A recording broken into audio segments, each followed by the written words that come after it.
Aujourd'hui, la mobilisation, c'est dans le but de revendiquer des augmentations de nos retraites.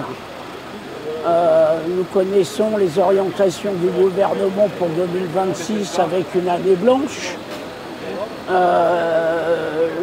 L'accord qui existe avec l'Agirc-Arrco sur 4 ans où on va perdre 1,6%. Comme exemple, depuis 5 ans, on a perdu 3 mois de retraite. Quand on connaît que la retraite moyenne d'un métallo elle a 1 500 €, rendez-vous compte de ce que ça veut dire 3 mois de perte de retraite.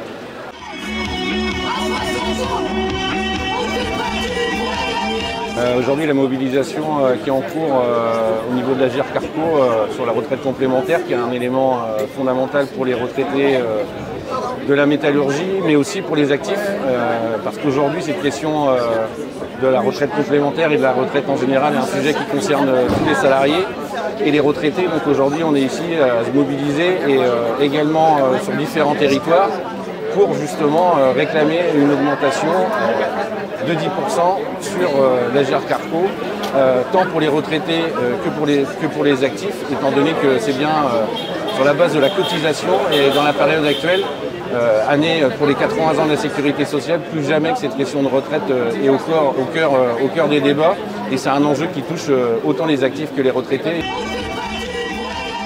Pour l'UCR-CGT, la convergence avec les salariés reste une priorité pour se faire entendre et arracher les succès de progrès social. Ensemble, nous ne lâchons rien, poursuivons le combat, engageons-nous pour renégocier, demander une renégociation de cet accord. Et dès aujourd'hui, l'UCR-CGT appelle les retraités seront mobilisés le 6 novembre à l'appel unitaire des organisations syndicales et associatives du groupe des 9.